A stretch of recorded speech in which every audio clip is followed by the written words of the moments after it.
ఒక చిన్న విషయం, మా శివిలిపుత్తూర్ బట్టర్ చాలా క్లోజ్ వెల్ విషర్, ఒక రెండు శబ్దం కోరుతున్నామని ఆండాల్ తల్లి.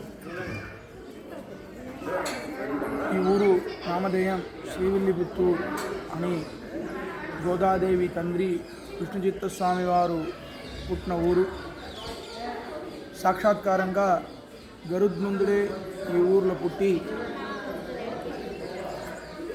వేద నిర్ధారణం చేసి పరతత్వ నిర్ధారణం చేసి విష్ణువే పరతత్వం అని చెప్పి శ్రీ పాండ్యరాజ సభలో ఒక పెద్ద ధనం తీసుకొని, మీరు మన వెనకాల చూడిన 196 ఫీట్ ఒక పెద్ద రాజగోపురం విష్ణుచిత్త స్వామి వారి నిర్మాణం చేసిన ఈ రాజగోపురమే మన తమిళనాడు రాజముద్రగా ఉన్నాయి. ఈ స్వామివారి సాక్షాత్కారంగా భగవాన్ దర్శనం చేసి ఆ భగవానికే పల్లాండు అని స్వామివారికే ఏరుకుపైన ఉన్న తాళం తీసుకొని స్వామివారికి పల్లాండు చెప్పారు. ఆయన దగ్గర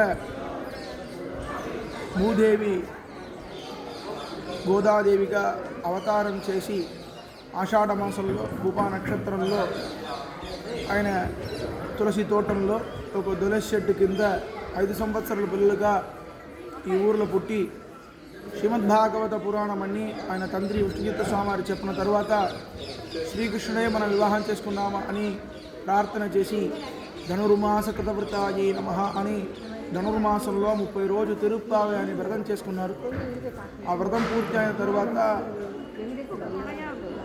తై మాసం రోజు అమ్మవారు నాచ్యార తిరుమలి అని ఒక 143 పాసురం స్వామివారి గురించి చెప్పారు.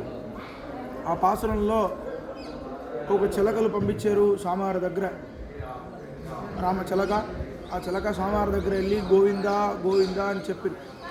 ఆ స్వామివారే ఆ చిలకలే శ్రీరంగం నుంచి స్వామివారు గోవిందా గోవిందా అని అమ్మవారు చెప్పినారు అని స్వామివారి దగ్గర చెప్తాం. అందుకోసమే అమ్మవారు రోజు ఆకుల చిలక చేసి ఆయన చేతిలో పెట్టుకున్నారు. సంవత్సరానికి ఒక రోజు ఈ అమ్మవారు వేసుకున్న దండలు చిలకలు శేషవస్త్రాన్ని కొండపైన శ్రీవారి బ్రహ్మోత్సవంలో స్వామివారు గరుడసవ రోజు వేసుకున్నారు. తిరుమలలో మనం గుడి దగ్గర మధురైలో ఉన్న అలగరి స్వామివారు చైత్ర పౌర్ణమి రోజు గుర్రవాహనంలో వచ్చినప్పుడు ఈ అమ్మవారు వేసుకున్న దండలు చిలకలు శేషవస్త్రాన్ని వచ్చి వేసుకున్నారు. ఇక్కడ స్వామివారు అమ్మవారి దగ్గర ఉన్న వడభద్ర సాయి అని విష్ణుచిత్త స్వామివారు పూజ చేసిన స్వామివారు ఉన్నారు. ఆ స్వామివారికే 30 పాసురం తిరుపావి 30 పాసురము. ఆ స్వామివారు రోజు ఇక్కడ అమ్మవారు ఫస్ట్ డే వేసుకున్న ఈవినింగ్ వేసుకున్న దండలు రేపు పొద్దున స్వామివారి శిరస్సులు వేసుకునే ఆయనకు విసురువు. ఆ దండలే గోదాదేవి తండ్రి విష్ణుచిత్త స్వామివారు వేసుకున్నారు. ఆ తిరుపావి భక్తి చేసి రామచిలకలు పంపి శ్రీరంగం నుంచి స్వామివారు ఇక్కడ వచ్చి అమ్మవారు పాల్గొన మాస ఉత్తరపల్లి నక్షత్రానికి పెళ్లి చేసుకున్నారు. ఈ గుళ్ళ మాత్రమే గరుత్మంతుడు మూలస్థానం దగ్గర ఉన్నారు. ఏ గుళ్ళ వాహనం లోపల లేదు, అన్ని గుళ్ళ ఎదురుగా ఉన్న వాహనం గరుత్మంతుడు. ఈ గుళ్ళ మాత్రం సాక్షాత్కారంగా స్వామివారి దగ్గరే ఉన్నాం. గోదాదేవి రంగనాథ స్వామి గరుత్మంతుడు అని ఒకరే ఉన్నారు.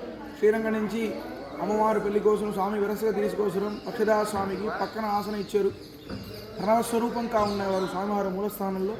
అకారవాచ్యనాన భగవంతుడు, ఉకారవాచ్యనాన అమ్మవారు, మకారవాచ్యనాన గరుత్మంతుడు.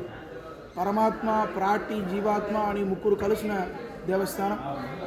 ఈ అమ్మవారి దగ్గర ప్రార్థన చేసుకున్నాం. ఎంగుం తిరువరులు పెట్టరు ఇన్బురు రెంబావాయ్ అని అమ్మవారు చెప్పారు. మీరు ఎత్యదాస్తాపతంబ ఏమి కావాలో అన్నీ మనకు ఇవ్వడానికి కోసమే అమ్మవారు ఈ ఊరిలో పుట్టారు. మన కోసమే అమ్మవారు ఇక్కడ అవతారం చేశారు.